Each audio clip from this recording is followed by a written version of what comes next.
కథలోకి వెళ్ళే ముందు మీరంతా మా యూట్యూబ్ ఛానల్‌ని సబ్స్క్రైబ్ చేసుకోండి. మా యూట్యూబ్‌లో ఉన్న మిగతా వీడియోలను చూసి, లైక్ చేసి, మీ స్నేహితులతో షేర్ చేసుకోండి. ఇక కథలోకి వెళ్తే, ఒకప్పుడు చిన్న భారతీయ గ్రామంలో రవి అనే ఒక కుతూహలమైన బాలుడు అడవిలో ప్రాచీనమైన ఒక దేవాలయాన్ని కనుగొన్నాడు. లోపల అతను రాయి పీఠంపై అందంగా ఉన్న ఒక ఉంగరాన్ని చూశాడు. రవి దానిని తాకినప్పుడు అతనికి ఒక విచిత్రమైన అనుభూతి కలిగింది. అతని నానమ్మ, అమ్మ దానిని పరీక్షించి మీనాక్షి అనే ఒక నాట్యకారిణి యొక్క ప్రముఖ ఉంగరం అని గుర్తించారు. అది సంపదను తీసుకువస్తుందని నమ్ముతారు అని కూడా చెప్పారు.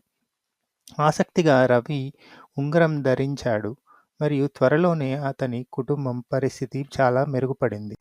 వారి వ్యవసాయం కూడా బాగుపడింది. బావి నీటితో నిండుకుంది మరియు రవికి నాట్యంలో అసాధారణమైన గుర్తింపు వచ్చింది. గ్రామస్తులు దీన్ని గమనించి రవిని ఒక ప్రతిభావంతుడిగా గుర్తించారు.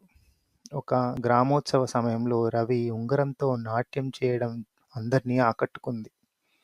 ప్రదర్శన తర్వాత సరస్వతి అనే ఒక వృద్ధ సన్యాసి అతని దగ్గరికి వచ్చి ఉంగరం ఆశీస్సులు తాత్కాలికమని మరియు దాని అసలు శక్తి ధరించే వ్యక్తి హృదయాన్ని కూడా పరీక్షిస్తుందని వెల్లడించింది. ఆమె రవికి నిజమైన సంతోషం కోసం ఉంగరం శక్తిని ఇతరులతో కూడా పంచుకోవాలని చెప్పింది. దీన్ని అర్థం చేసుకున్న రవి ఉంగరాన్ని దేవాలయంలో తిరిగి ఉంచేశాడు. తక్షణం వచ్చిన సంపద క్రమంగా తగ్గిపోయింది రవి వాళ్ళ కుటుంబానికి.